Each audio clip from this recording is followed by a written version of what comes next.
ఏంటి ఇంత మోసమా? కాకినాడలో హంగ్రీ బోర్డ్‌లో మీరు ఎప్పుడైనా బిర్యానీ ట్రై చేశారా? And fry big biryani, dum biryani, mixed biryani చాలా బిర్యానీలు ఉంటాయి కదా! అండ్ మీరే బిర్యానీ లవర్సో చెప్పండి. మేమైతే మిక్స్డ్ బిర్యానీ అయితే హంగ్రీ బోర్డ్ నుంచి ఆర్డర్ పెట్టుకున్నాం అనమాట. ఈ టేస్ట్ అయితే వరస్ట్ అని చెప్పాలన్నమాట.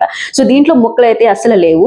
మిక్స్డ్ బిర్యానీ అంటే ఆల్మోస్ట్ ఐడియా ఉంటుంది. మేక మాంసం, కోడి మాంసం, రొయ్యలు అన్నీ కలిపి వస్తాయన్నమాట ఒకే బిర్యానీలోని. ఇందులో అయితే 2, 3 ముక్కలు చికెన్ పీసెస్ ఉంటాయన్నమాట. మటన్ ముక్కలు అయితే 2 ఉన్నాయి.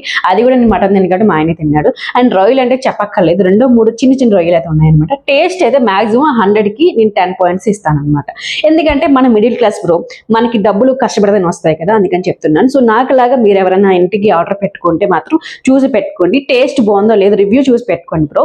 ఇప్పుడైతే ఇలా ఉందన్నమాట. రేపు ఎలా ఉంటుందో నాకైతే తెలియదు. సో మనకి వచ్చిన డబ్బుల్ని యూస్ కరెక్ట్గా చేసుకుంటేనే మనకి అవుతుంది కదా. సో ఫైనల్గా అయితే ఇది బ్రో నేను చెప్పేది. మేమైతే ముఫాసా మూవీ అయితే మా పాప అయితే చాలా సీరియస్గా చూసేస్తుంది. తనకు తెలియకుండా వీడియో తీస్తుందని చెప్పేసి మొబైల్ అయితే కొట్టేసి కింద అయితే పాడేస్తుంది అనమాట. ఎందుకు చెప్తున్నానంటే మిడిల్ క్లాస్ వాళ్ళకి ఒక్క రూపాయి కూడా మిస్ అయినా నష్టం వచ్చినా ఆ మిడిల్ క్లాస్ వాళ్ళకి పెయిన్ ఎలా ఉంటుందో తెలుస్తుంది కాబట్టి. సో ఈ వీడియో మంచిదే, లైక్ చేయడం మర్చిపోకండి.